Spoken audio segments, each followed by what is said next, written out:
अरण्य देवी मंदिर के भीतर मां आदिशक्ति की दो मूर्तियां प्रतिष्ठित हैं। एक तो वही जो पौराणिक काल से यहां है और दूसरी मूर्ति को यहां स्थापित किया पांडवों में सबसे बड़े धर्मराज युधिष्ठिर ने अज्ञातवास के दौरान। द्वापर युग में यदि पांडव यहां आए तो उससे पहले सतयुग में श्री राम भी यहां पधारे थे। पौराणिक कथाओं में इस बात का जिक्र भी है। इन बातों से दोनों मूर्तियों की प्राचीनता का एहसास होता है।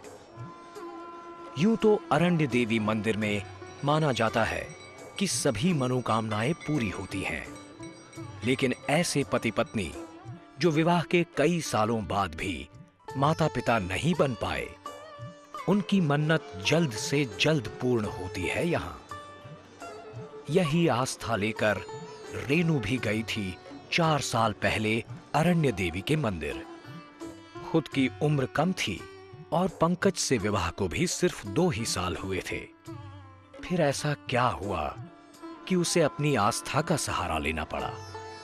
बात 4 साल पहले की है। आरा की इसी गली में रहते थे पंकज और रेणु। पंकज की साइकिल की दुकान थी। उसकी विधवा माँ ने बिन माँ बाप की बेटी रेणु को उसके लिए पसंद किया।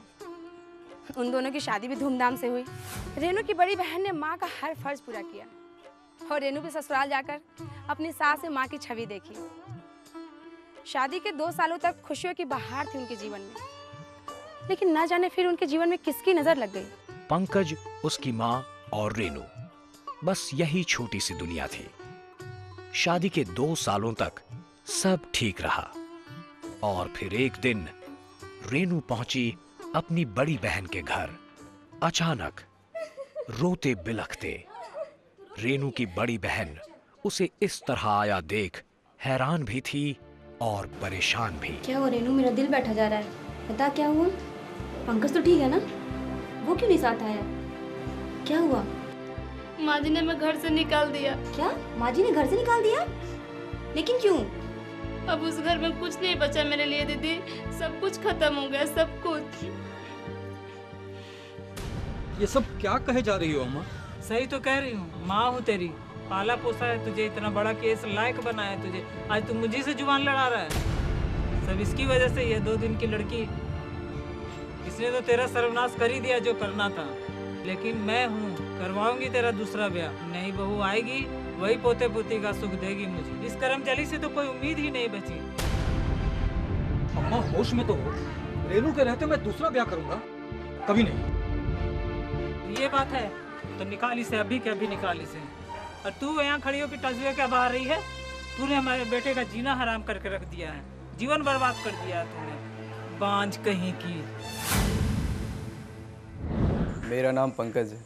रेणु नाम की लड़की से शादी हुई थी मेरी, और बहुत दिन बीत गई, बच्चा नहीं हुआ।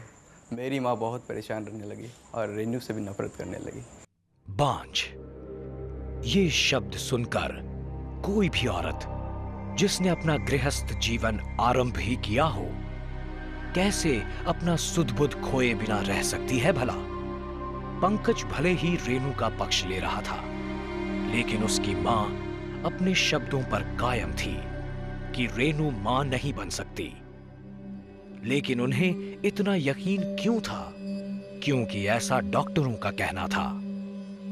रेणु के यूट्रस यानी बच्चेदानी में ट्यूमर था, जिसे ऑपरेशन द्वारा निकालना आवश्यक था, लेकिन इससे रेणु की जान को खतरा हो सकता था। बांझ कहा? लेकिन क्यों? क्योंकि मैं हूँ, मैं माँ नहीं बन सकती दीदी। मुझे बच्चेदानी में ट्यूमर है दीदी, और इसी वजह से मैं कभी माँ नहीं बन सकती दीदी, कभी माँ नहीं बन सकती। बकवास करती है। और रेणु की बहन पूजा पाठ वो मुझे सिखाएगी, 2 कौड़ी की लड़की। ओफो अम्मा, तुम कोई बात ठीक से सुनती तो हो नहीं। हाँ हाँ, मैं बात नहीं सुनती। बूढ़ी जो हो गई हूँ, तू समझता मैं सठिया गई हूँ?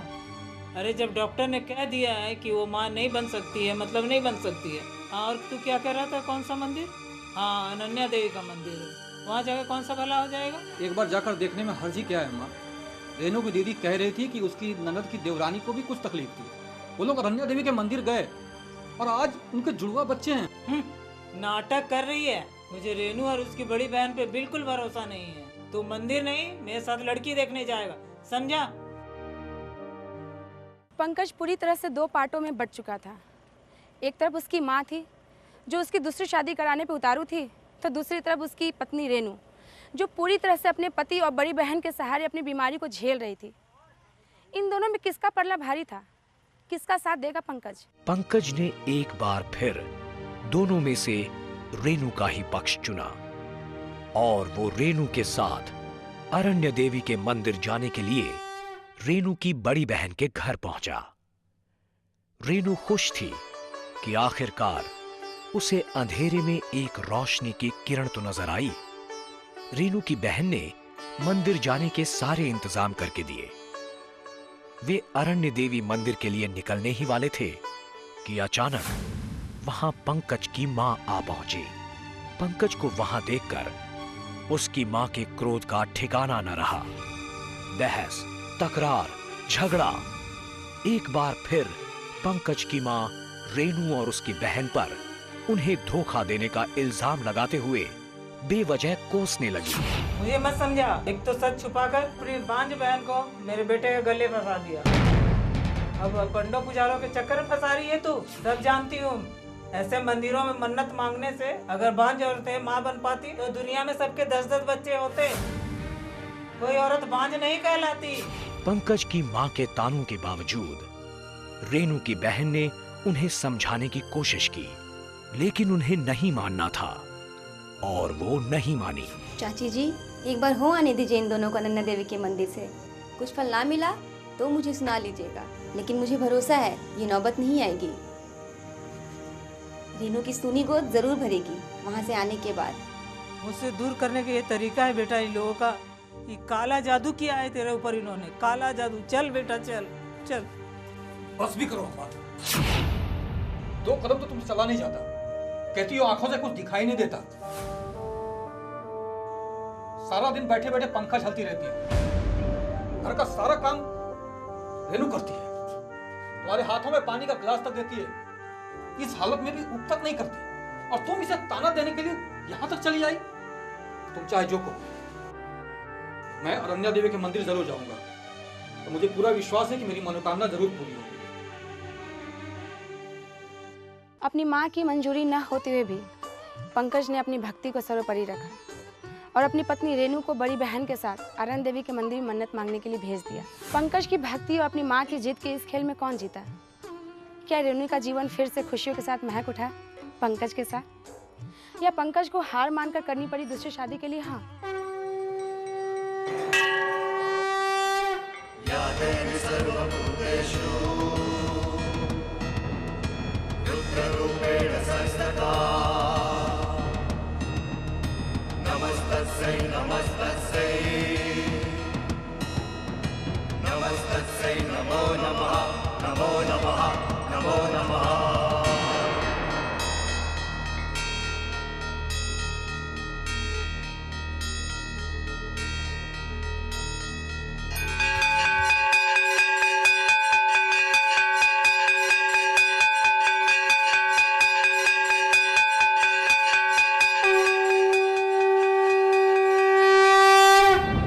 पंकज ने समझदारी से काम लिया ताकि क्रोध में कहीं उसकी मां के स्वास्थ्य पर बुरा प्रभाव न पड़े। मन ही मन वो घर बैठे ही अरण्य देवी की आराधना करता रहा और वहां रेनू मंदिर में दर्शन करके लौटी। मंदिर से वापस आने के कुछ दिन बाद रेनू के ट्यूमर का ऑपरेशन हुआ। माँ अनन्या देवी की कृपा है कि अच्छे से ट्यूमर का ऑपरेशन हो गया। बिना खतरे के ऑपरेशन हो जाने के बाद फिर से उम्मीद जगी है कि तुम दोनों माता पिता बन सकते हो। इस ट्यूमर की वजह से ही ना ये माँ नहीं बन सकती थी जब वो रोना ही खत्म हो गया। तो हालांकि डॉक्टर ने कहा है कि ऑपरेशन का मतलब ये नहीं है कि रेनू माँ बन ही जाएगी। चांस कम है पर कोशिश कर सकते हैं। लेकिन डॉक्टर कुछ भी कहे, मुझे पूरा विश्वास है कि रेनू माँ जरूर बनेगी। रेनू की बहन ने मुझे सलाह दी कि रेनू को लेकर अनन्या देवी मंदिर जाओ, तो मैंने उसे अनन्या देवी मंदिर भेज दिया और वहाँ से लास्ट में पुत्र की प्राप्ति हुई। मुझे बहुत खुशी हुई। कुछ समय के भीतर ही रेनू का शक दूर हो गया जब आखिरकार उसके पैर भारी हुए। मां बनने की खुशी चेहरे पर साफ झलकने लगी। गर्भ के 5 महीने पूरे हो जाने के बाद रेनू को पंकज उसकी बहन के घर से ले आया। अम्मा, अम्मा, रेनू, मेरी बहू, मेरी बेटी। रेनू, मेरी बहू, मेरी बच्ची, आ बैठ आराम से, आराम से। इतनी बड़ी खुशखबरी तू फोन पे नहीं दे सकता था? आज मैं कितनी खुश हूँ, मैं बता नहीं सकती। मुझे मालूम था अरण्या देवी के मंदिर से कभी कोई खाली हाथ लौटा है क्या? मुझे मालूम था कि तू मुझे एक दिन पोते का मुंह जरूर दिखाएगी। मेरी बच्ची, मेरी बेटी। आज बैठ, मैं मिठाई लेके आती हूँ।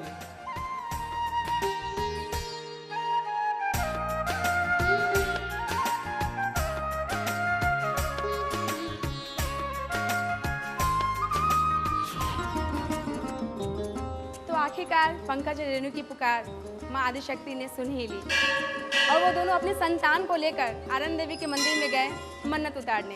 प्राकृतिक जहाँ आपकी सोच से अपनी दिशा बदल दे, सुनी गोद भर दे, ऐसी शक्ति पर जब हम विश्वास करते हैं तभी वो फलता है। मानो तो चमत्कार और ना मानो तो कुछ भी नहीं।